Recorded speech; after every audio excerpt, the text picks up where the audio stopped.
우리가 좋은 회사가 아닌데 좋은 사람이 오기를 바란다는 건 너무 잘못된 이기적인 거 아니냐고. 내가 사랑하는 사람, 내가 좋아하는 사람이 있으면 그 사람한테 말하는 것도 항상 조심스럽잖아요. 그죠? 상대의 입장을 늘 생각하잖아요. 그런 것처럼 그 식당도 서비스업도 똑같은 거예요. 대표님, 그러면 네. 매출을 끌어올릴 수 있었던 노하우는 뭐가 있을까요? 여러 가지가 사실 있는데요. 일단 매출이라는 거는 결국 고객들이 많아진다는 거고요. 고객을 늘릴 수 있는 거는 많은 분들이 요즘 마케팅이라고 생각을 많이 해요. 마케팅 정말 중요한 부분입니다. 없어서는 안 되고요. 알아야 될 거 아닙니까, 사실은. 금을 예를 들어서 뭐 한 돈에 10,000원에 판다고 하더라도 홍보가 되지 않으면 이 제품을 10,000원에 판매를 하고 있다는 거를 알려져야 결국 구매자가 이루어지지, 알려지지 않는다면 판매가 이루어지지 않겠죠. 그래서 정말 중요한 게 마케팅이긴 한데, 마케팅이라는 거는 저는 그렇게 생각합니다. 준비된 자에게만 활용할 수 있는 정말 멋진 도구이다. 본질적으로 결국에는 식당이다. 식당이면 뭘 팝니까? 음식을 파는 거잖아요. 그죠? 근데 사람들이 생각하는 건 식당에서 음식 맛있으면 되지인데, 음식을 결국 맛만 보고 가진 않습니다. 사람들이 맛있는 집을 간다기보다는요, 가고 싶은 집을 가게 돼요. 오감을 자극해야 되겠죠. 그렇게 본다면 뭐 맛도 낼 수 있고, 그리고 친절한 것도 될 수 있고, 분위기 또는 주차 편리성, 뭐 많은 여건들이 있겠죠. 본질적으로 우리가 충실하고 그리고 잘 이행하고 있는 가운데에서 마케팅이 되어야 되지, 그 본질적으로 그러한 것들을 준비하지 않고 마케팅만 해서는 재구매 고객이 이루어지지 않을 겁니다. 식당이라는 것을 잘 매출을 극대화로 올리는 거에 있어서는 마케팅은 마지막 수단입니다. 우리가 쓸 수 있는 마지막 수단이고, 제가 생각했을 때는 제일 처음에는 결국 음식의 본질의 맛이겠죠. 그럼 음식을 맛있게 하는 거에 있어서는 식재료 관리를 잘한다든지, 또는 모든 음식에 있어서 정량화가 돼야 됩니다. 일정함이 이루어져야 된다는 거죠. 왜냐하면 피디님, 한번 우리가 짬뽕집을 갔어요. 짬뽕집을 갔는데 어떤 A라는 집은 진짜 맛있어요. 그래서 친구를 데리고 왔어요. 그 진짜 맛있었던 게 점수로 치면 120점이라고 가정할게요. 친구를 데리고 왔는데 맛있다고 소개했는데 100점 수준으로 맛있더라는 거야. 내 기준치는 120점이 되었는데 100점이 돼버리니까 어떻게 생각합니까? 아, 이 집 오늘 별로네. 다시 또 데리고 와요. 또 데리고 왔는데 그때는 또 100점, 110점이에요. 아, 이 집 맛은 아닌갑다 라고 생각을 하는데 80점으로 맛있다고 가정을 한번 해볼게요. 그러면 일정하게 80점인 이 집은 무조건 가면 80점, 그 맛의 일정함이 이루어진다면 그냥 이 집은 늘 한결같은 맛, 그리고 또 친절하다, 평준화가 정말 중요한 거예요. 예를 들어서 라면이라든지 편의점 도시락이라든지 그 식품들을 늘 주로 꾸준하게, 신라면이라면 10년, 20년 동안 먹을 수 있는 이유는 맛의 일정함이라고 저는 생각을 합니다. 식당을 하는 데 있어서 더 맛있게 노력하고 일정한 맛이 가장 중요하다고 저는 생각을 하고요. 그리고 일정한 맛을 내기 위해서는 그러면 식재료 관리나 또는 모든 것들을 정량화, 레시피화 해야 된다 이고, 음식 외로 본다면 친절이라든지 서비스 마인드라든지 고객들을 대하는 태도라든지 그리고 매장 청결이라든지 여러 가지 관리 요소들이 잘 이루어졌을 때 마케팅을 시작한다면 왔던 고객들이 재방문율이 계속 늘어날 거고요. 그 재방문한 사람들이 만족을 했더라면 한 사람이 또 3명을 데리고 오고, 이 한 사람이 또 3명을 데리고, 그럼 제곱이 늘어나겠죠. 그러면 그 늘어날 수 있게끔 우리는 미리 준비를 해놓고 그렇게 이제 매장을 운영하게 되면 사실상 위치가 안 좋다, 위치가 좋다는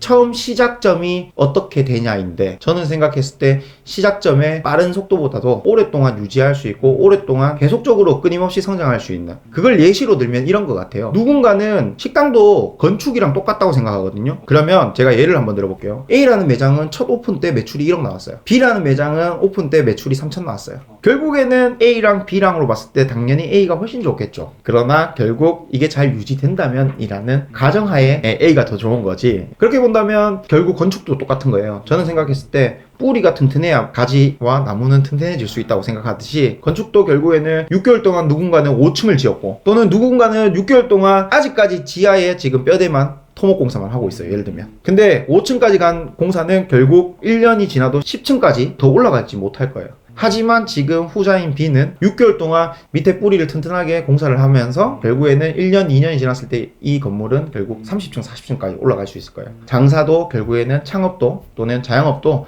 저는 똑같다고 생각합니다. 뿌리를 튼튼하게 만들어라. 서비스 마인드에 있어서 어떤 게 좀 중요할까요? 서비스 마인드에 있어서는 저는 늘 사람. 왜냐면 서비스나 마인드를 느낄 수 있는 거는 결국 사람이잖아요. 그래서 소통하는 것도 사람이에요. 우리가 서빙 일을 하면서 또는 음식을 팔면서 고객하고 소통 또는 고객들 마음까지 생각하고 해야 되냐라고 사람들은 많이 얘기해요. 딥하게 얘기하면 입장 바꿔 생각하면 돼요. 실례하겠습니다. 주문하신 음식 나왔습니다. 맛있게 드세요 라는 A와 말투가 어설프더라도 실례하겠습니다. 주문하신 음식 나왔습니다. 맛있게 드세요. 누구나 알 수 있는 거예요. 네. 근데 모든 자영업 하시는 분들은 인사 크게 해라. 그리고 손님들한테 웃어라. 예, 어서오세요. 몇 분이세요? 기분 좋습니까? 어투라는 게 결국에는 어떤 마음가짐으로 인사하냐에 따라 다른 거예요. 그러면 큰 목소리로 하는 것보다도 어설프다.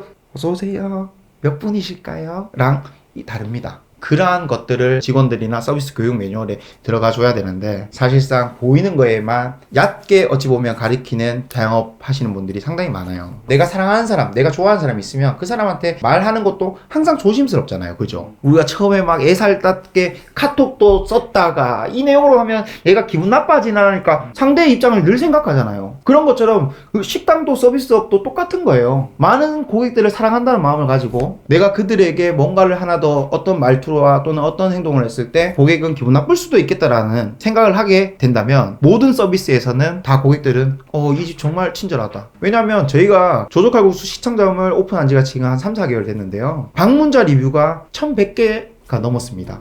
그 1100개의 내용들이 대다수가 그렇습니다. 와, 드디어 상륙했네. 그 유명한 조조칼국수가 이제 서울에 입점했네. 근데 그런 내용들과 맛있다 이런 것보다도 꼭 들어가는 게 하나가 있어요. 요소가. 구인난에 지금 취해 있는데 어떻게 이렇게 좋은 사람들이 이렇게 일을 하지? 또는 어떻게 이렇게 친절하지? 칼국수 하나 먹으면서 이렇게 과한 서비스를 받을 수 있을까라고 많은 분들이 영수증 리뷰에 남겨져 있어요. 그럴 수 있는 이유가 뭐냐면 저희는 교육을 하지 않아요. 교육보다는 CS 문화를 만들어가요. 그 직원들을 고객들에게 입장 바꿔서 생각하는 거를 기준을 두고 생각하면 모든 것들을 본인들이 깨달아요. 그리고 그 문화가 이루어지면 새로운 직원이 와도 그 문화에 흡수가 돼요. 가르치는 것과 결국에는 내가 받아들여서 내가 그게 자연스러운 습관이 되는 거는 전혀 다른 얘기입니다. 그런 것들이 결국 하나 둘씩 케이스 바이 케이스로 계속 모이다 보면 나도 모르게 또는 새로운 상황이 일어나거나 또는 컴플레인이 일어나더라도 내가 어떻게 고객에게 응대해야 되는 방법론을 본인들이 터득할 수 있어요. 그런 식으로 서비스에 대한 매뉴얼을 저희는 잡고 있습니다. 예. 그렇다면은 이런 문화가 뭔가 모토가 되는 뭔가 한 몇 가지가 있다면 뭐가 있을까요? 저희는요 강요나 강조나 명령을 하지 않습니다.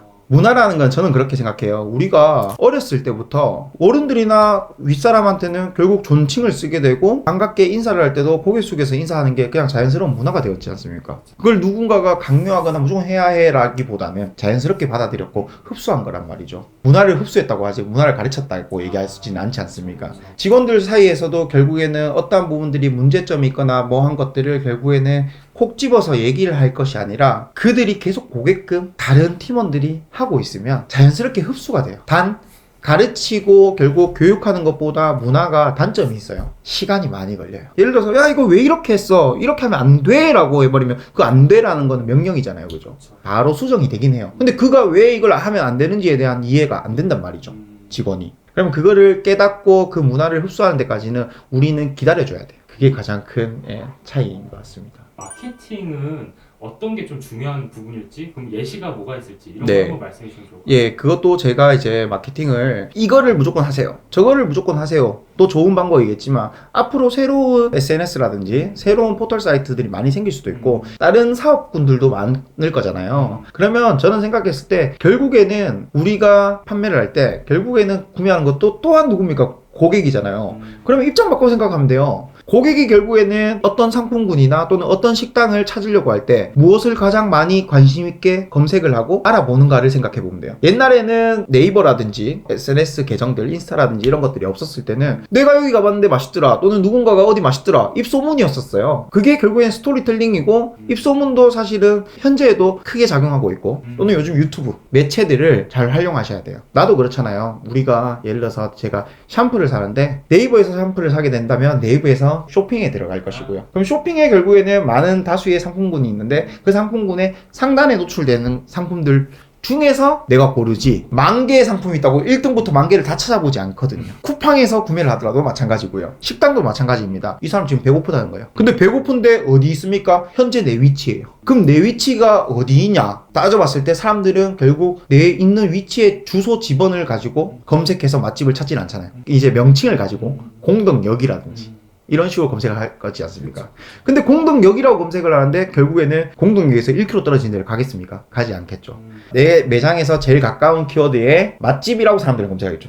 밥집 또는 쌈밥집이라고 상세한 키워드를, 하부 키워드를 검색한 사람도 소수 있겠지만 대다수 내가 배고플 때는 맛있는 집을 찾고 싶지 않습니까? 그러니까 공동 맛집을 찾게 되는 거고, 그럼 공동 맛집을 찾았을 때 내가 상위 랭크에 될 수 있는가 없는가에 대한 부분들로 장사가 되고 안 되고가 이루어지겠죠. 제 가장 중요한 게 그겁니다. 인스타에서 검색하는 거 관광지 아니고 내가 지금 여기 여행 왔는 곳에서는 인스타보다는 대다수 사람들은 네이버에서 찾으려고 합니다. 과거에는 블로그를 많이 의존했었고요. 플레이스가 없었을 때. 지금 현재는 거의 대다수가 플레이스가 상단 노출이 되어 있습니다.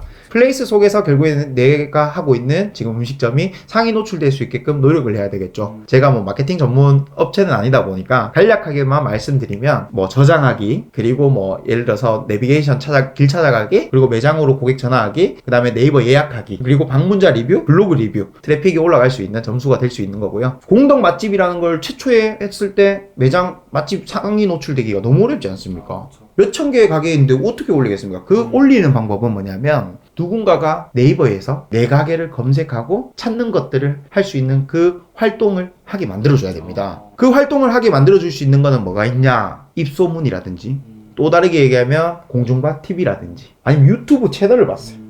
근데 어디 공덕에 뭐 누구 뭐 맛있는 집이 새로 생겼대, 뭔가 영상을 봤는데 그걸 보고 네이버에 상세한 주소라든지 영업시간은 어떻게 되고 메뉴 가격은 어떤 상세한 내역들은 네이버에서 백과사전이라고 보면 돼요. 그럼 백과사전을 찾기 전에 어떻게 SNS라든지 유튜브라든지 또는 다른 매체에서 계속 노출이 되고 사람들에게 알려져야 되겠죠. 그걸 관심사로 가지고 사람들이 검색하게끔 연결 지으려고 하면 식당의 음식이나 뭔가의 비주얼이 됐거나 뭐가 됐거나 하나의 무기는 있어야 돼요.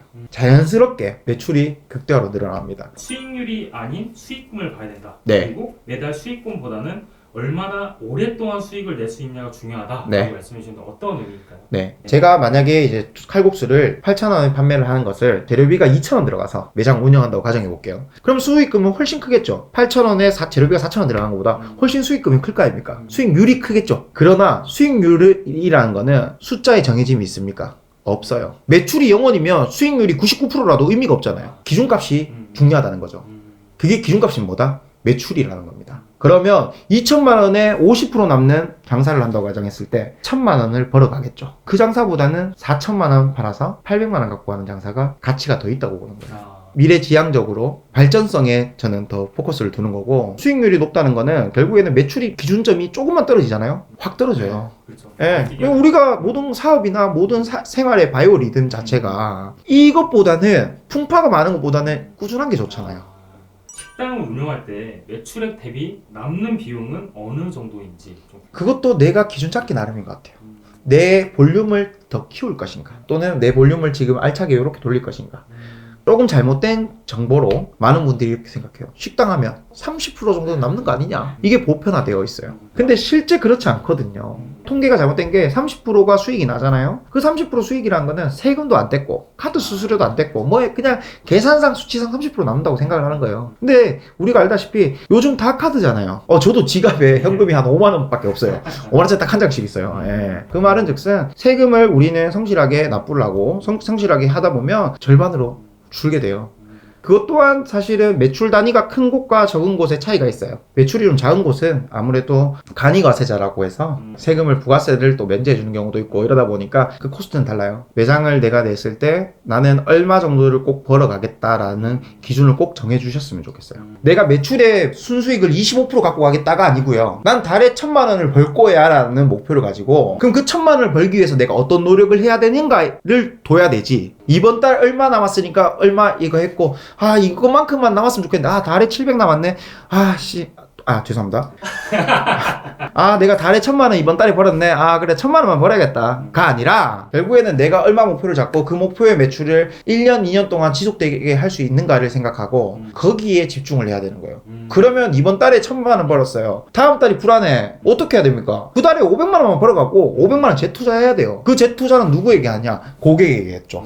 하루에 서비스를 예를 들어서 5만 원치를 서비스를 돌리면 한 달에 150만 원밖에 안 돼요. 그런데 이 5만 원의 가치는 판가로 본다면 한 20만 원의 판가의 가치가 있을 겁니다. 예를 들어 일반적인 식당 기준으로 본다면. 그러면 20만 원치를 고객들에게 다 서비스를 준다고 한다면 이 고객들의 만족도는 얼마나 극대화되겠습니까?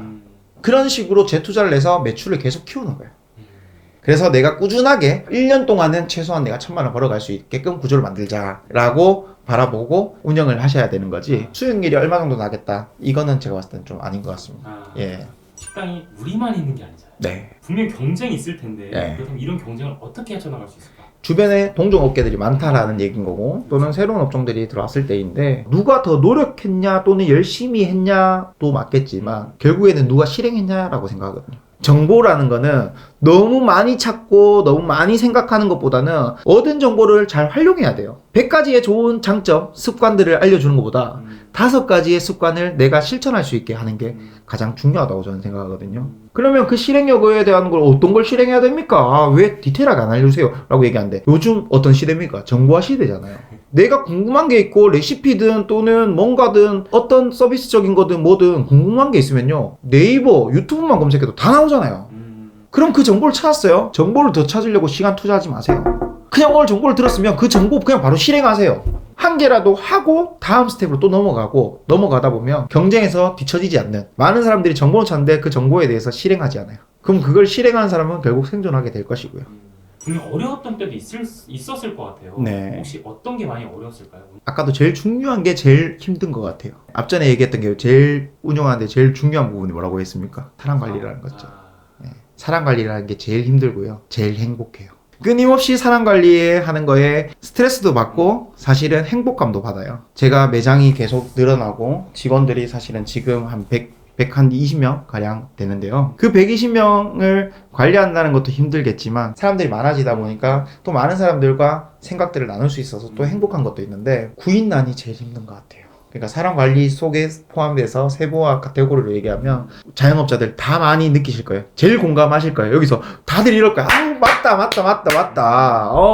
맞아. 누군가가 이런 질문을 하더라고요. 대표님, 제가 조조칼국수를 가봤습니다. 가봤는데 정말 직원들이 너무 파이팅도 넘치시고 정말 친절하고 일을 하면서 행복해하는 표정들이 진심으로 느껴지더라고요. 어떻게 이런 좋은 사람들을 뽑았습니까? 저도 현재 장사를 2개 하고 있는데 사람을 못 뽑아서 너무 힘듭니다. 좋은 사람이 없어요. 제가 바로 뭐라고 얘기했냐면 질문자인데 눈빛을 강력하게 꼽으면서 뭐라고 얘기한 줄 아십니까? 우리가 좋은 회사가 아닌데 좋은 사람이 오기를 바란다는 건 너무 잘못된 이기적인 거 아니냐고. 나 취업했어. 어디? 조조칼국수. 야씨 무슨 복수가게가 취업이냐라고 얘기를 할 겁니다. 사실은. 예. 우리가 면접을 보다 보면 정말 빛나는 친구들보다는 어둠이 있는 친구들이 사실은 더 많아요. 근데 그 어둠에 있는 친구들을 우리가 사랑과 마음으로 결국 그 친구가 빛나게 될 수 있게끔 노력해야 되는 거거든요. 그러나 그런 환경 탓을 탓하면 된다 안 된다? 안 된다. 예. 그래도 우리는 헤쳐나가야 되잖아요. 주저할 수 없잖아요. 예. 이제 밀키트 사업을 또 새로 시작을 하셨잖아요. 아, 네네. 네. 그러시면서 이 밀키트 사업에 대한 매출과 순이익은 어떻게 되시나? 이게 좀 궁금합니다. 밀키트를 시작했을 때는 한 달에 1,000만 원도 안 나왔던 것 같아요. 나름 매장, 칼국수 매장을 내면 어디 위치가 됐든 보증천에 월 80인데도 불구하고 매출이 1억 3천 나오는 칼국수집을 할 수 있는 사람인데 15억을 투자해가지고 달에 1,000만 원 매출, 순수익 금액은 한 마이너스 500만 원씩 나왔어요. 근데 그럴 수밖에 없었던 것도 저는 매출 1,000만 원, 2,000만 원 내려고 15억을 투자한 게 아니거든요. 지금 저희가 매출이 한 1억 정도 밀키트 매출이 나오고 있어요. 그러면 평일 기준으로 보면 한 1매출 500만 원 정도 나오고 있어요. 밀키트가 1년 한 4개월이 됐습니다. 매출 1억이면 그래도 뭐 또 1, 2천만 원 남겠네라고 생각하시는데 1, 2천만 원 남길 수 있어요. 근데 1, 2천만 원 남기지 않아요. 왜 안 남기겠습니까? 아까도 얘기했다시피 제가 원하는 목표의 매출이 아니거든요.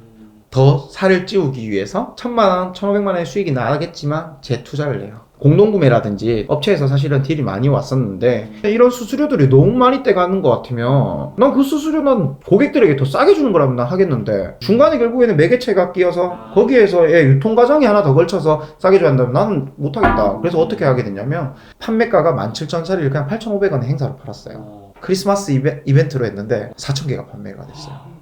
네이버 라이브 쇼핑 처음 해본 업체가 동시간대에 판매 순위가 3위였어요. 1등, 2등 뭐 TV, 다이슨 청소기 뭐 이런 것들이고 식품은 거의 유일무이하게 그렇게 많은 분들에게 행사를 해서 매달 3,4천 명씩에게 뿌렸어요. 수량 제한 1인당 인당 1개 구매 제한으로 걸어놓고 마케팅이라는 걸 할 때 마케팅 회사에 투자 금액을 주는 것보다도 가장 핵심적인 거는 고객들이 이득 보게끔 하면 자연스럽게 아까 전에 말씀한 것처럼 입소문이 날 수밖에 없어요. 제가 판매하는 상품군이 무조건 재구매할 수 있을 상품이라는 확신이 들 때 해야 됩니다. 먹어보고 실망하면 재구매가 안 이루어지면 저희는 농부의 마음처럼 뿌린 씨앗이 걷어들이지 못해요. 맛이 괜찮아. 생각날 맛이야. 다음번에 17,000원 한다고 안 사 먹겠습니까? 무조건 먹죠. 그 얘기예요. 그렇게 저희는 정말 차츰 끌어올려서 지금 단골 등록했는 고객들이 한 12,000명 정도가 되고 월간 한 5천에서 6천 건 매출로 치면 한 1억에서 1억 한 2, 3천 정도 나오고 있는 것 같아요. 근데 수익을 내지 않고 있다. 매출과 객수를 더 늘리겠다는 거예요. 처음에 이 가게를 열 때 내가 만약에 대학가 또는 뭔가 상업지구에 가게를 낸다라고 하면 어떤 가게를 낼 것 같으실까요? 그때로 돌아간다면 저는 똑같을 것 같아요. 이면도로라든지 또는 지금 조조칼국수가 매장이 6개가 다 무걸리입니다. 심지어 서울 진출한 서울시청점과 3월에 오픈할 서울 성수점도 무걸리로 들어갔습니다.